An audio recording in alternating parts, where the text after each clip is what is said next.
Our next guest has hosted a terrific power showcase. In fact, it's called the Power Showcase. Going on, 15? This is year 16. Yeah, of the this Power is an Showcase. annual visit for us. What's this, year 5 for us? At least. We're pleased to have Brian Domenico on with us once again, talking about the Power Showcase. Brian, good morning.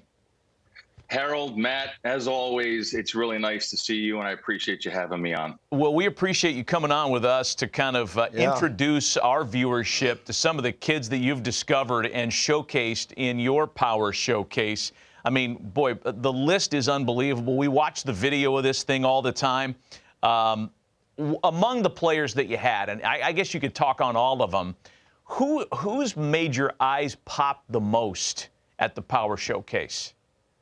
Well, as far as this year, I mean, it is tough because this was a year where there wasn't like that big human interest story of like the 525-foot home run or something along those lines. But there is a player by the name of Hogan Nelson who has attended 5 Power Showcase events, and he's actually a 3-time Power Showcase champion and won it as a 13-year-old and a 14-year-old. And then last year had to make a really big decision. He's one of the top quarterbacks in the state of Texas, and decided last year, after having a really good showing at area code, to kind of shift gears and focus strictly on baseball. And he came back as an underclassman and won in dramatic fashion. And he is one of those individuals that you have that has the it factor. When the pressure mounts the most and his back's against the wall, somehow, some way, he comes and he ends up pulling through and winning. And that's one of those unique DNA things that I think scouts and college coaches look for.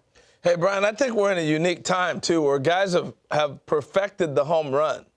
And do you see that early on, the art form of guys really knowing to master their swing for homers at an earlier age than before? Yeah, I mean, I'm glad you brought that up. The old adage back in the day would be that home run derbies would ruin a player's swing. And I'd be like, that's not really true, because there's so many different swings that are applied in an at-bat, whether it's an 0-2 count, or you have to hit and run, or move a guy over, or have to purposely hit a fly ball to the outfield for a guy who got a tag from whatever base. So I think that when you also put in the very beginning, when they're 12 years old and at Cooperstown, Cooperstown has those 200-foot fences, so the kids are enjoying that. Then they go to the Hall of Fame, and the nostalgia of looking at Babe Ruth's bat and a lot of the old uniforms. Now, they're too young to really appreciate all that, but it kind of starts there. And then they come to the Power Showcase, and knowing that they're coming to the Power Showcase and ending up at the other end of the rainbow in a major league stadium to kind of be a big leaguer and whet their palate for greatness and have that prosperous energy wash over them. Now it trickles back to, okay, how are we going to prepare for this? And with how all the great metrics today with blast motion and hit tracks and all how and Rapsodo and how their videos can be broken down, and how all of the hitting coaches are vast in so many different philosophies that they break down the kids' swings, and they really start to learn how to do that.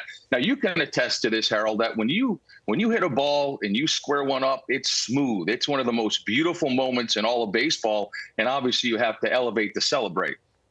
Elevate to celebrate. I love it. That's a good Gary line. Templeton couldn't have said it better himself. That's a good line. Hey, so how do I get invited if I'm a kid, and how's that process work to get there? If Matt wants to be a 13-year-old again, how's he get into this deal? Yeah, and that's a great question. And there's a lot of different ways that you can get in. Some parents will reach out to me. Obviously, I need to take a look at some video. Then I want to take a look and see what travelable organization they play for, the level of competition. And listen, I don't always bring in the absolute very, very, very best guys. There are some big lumbering young players that they just need to set some goals. And it's only a matter of time before the kinetics and everything starts to come together, and they find themselves and they take off. So again, parents can reach out through the website. And again, there's a lot of different ways, Harold. Hey, so give us some names of some players, either prospects in minor league ball or big leaguers who've come through the Power Showcase. Well, I think the most noticeable one was Bryce Harper, obviously. And then you had, Tristan Costas, who's now the starting first baseman for the Boston Red Sox. And when he did the Power Showcase, he hit 5 500-foot home runs, which was really incredible. And then it was right, and then it was Blaze Jordan that you and I had talked about many times. And then he won the junior Major League Home Run Derby. There was a young man by the name of David Denson that hit a 515-foot home run off the jumbotron. That was back in 2012. Daniel Vogelback. I mean, there's countless guys in the big leagues. Tell us about this DiMaggio Lonero. Oh, DiMaggio Lonero, leaving nothing to the imagination. A very, very cool story. So his grandfather was an Italian immigrant. And so when he got to New York, just fell in love with baseball and obviously the New York Yankees. And when he had his son, which is DiMaggio's father, his name was Bill. When Bill grew up, he obviously was a diehard Yankee fan. So he decided to name his son DiMaggio. And his father was like, well, listen, that's kind of a tough name to live up to. And what's ironic is that DiMaggio actually told his father, and he knew about the event because two of his buddies did the event a couple of years ago, a player named Drew Rapepi, who actually was a two-time Power Showcase world champion. He told his father, he's like, I'm gonna go down and I'm gonna win it. And I think he put out some incredible numbers, 468 feet with his longest home run. And he has tremendous raw power. And like I said earlier, just scratching the surface and his potential. And I think he did Joe DiMaggio pretty proud, for sure. Yeah, I would say these kids are breaking my back looking at these videos. Italians, baby. Like Italians. I understand they also named the family dog Yogi. They Is did. that right? Man, That's right. living a Yankee dream there. Yeah. I want to ask you about, because there's a couple of 12U and 13U kids that popped as well. And I don't know, for me, the younger they get with the power, I mean, it makes you marvel at the command and the bat to ball skills when the kid's 12 years old. Great point. I think that some kids gravitate towards enhancing their baseball DNA and looking for that next big stage to have to compete upon, like IJ Garza you just saw. That's Tyler Cerruti. That's Sebastian Carthace, who actually won Week 9's Home Run Derby in Cooperstown. Austin Brown, who is a 14-year-old, Harold and Matt, that hit a 479-foot home run. Wow. Here it is right here. He hits it, and it goes off the back of the loanDepot side. Check this out. Looks like Corey Hart. Beautiful, easy swing. Yep. Beautiful, easy swing. Oh, man, it's unbelievable. That is talent. amazing. Now, one more guy, if I can here, is a 6'8" power hitter from Tennessee named Braden Turnage, and I did a little research. I think he's 16 or 17 years old. 6'8". And I did a little digging, and I wanted to find out, okay, who in today's game, position player wise, are the top guys as far as height. You had O'Neal Cruz, the shortstop with the Pirates, and then you have Aaron Judge, who plays outfield. But I wanted to dig a little deeper and find out who was the tallest major leaguer to ever play first base. And it was Tony Clark. I guess he's the executive director of the Major League Baseball Players Association, had 251 home runs and a 15-year career. But, 6'8", and he's an incredible basketball player. And he's also an ascending pitcher on the mound. Wow. That's scary. He looked like Richie Sexton. That's a good. I thought he looked like George Mirasan. Yeah, that's good, too. NBA player. Hey, Brian, we appreciate the visit as always. Congrats on another successful run on the Power Showcase. I know that kids love participating in your event. You had it a few weeks ago, and for folks that are interested, it's on the website. We have the information on the screen. Brian, we appreciate the visit. Happy holidays to you and your family. Always. Thanks, guys.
name's Nick Presto, scout with the Kansas City Royals. It's a great opportunity. Appreciate you guys being here, hitting on a big league field. We're going to run you through a scout day. You know, as scouts, we're looking for a bunch of things to see if you're going to be a professional player. I mean, obviously, we're looking for hitting. We're looking for power. We're looking for running, arm strength, and fielding. Those are the 5 tools that we're looking for. All this stuff's important if you want to play this game.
And now, representing the World Classic National League team, beginning with this member out of Alabama, a first baseman out of Goshen High School, Cade Edwards. Cade is a 5-time Power Showcase participant and last year recorded 5 home runs and a longest distance of 420 feet. Through the night that our flag was still there. Oh, say does that star-spangled banner yet wave o'er the land of the free and the home of the brave.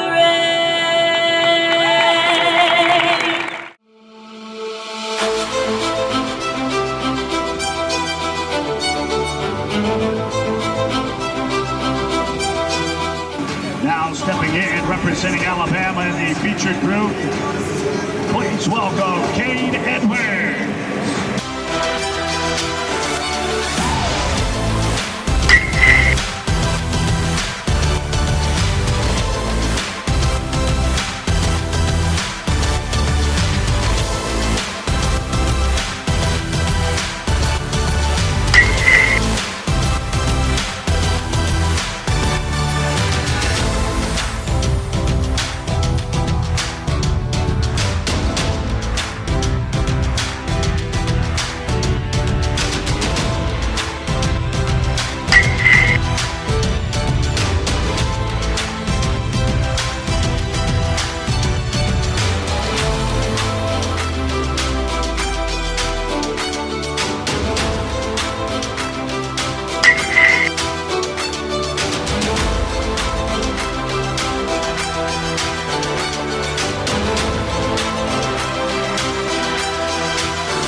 Ladies and gentlemen, nice round of applause for Cade Edwards as he completes his 20-out round.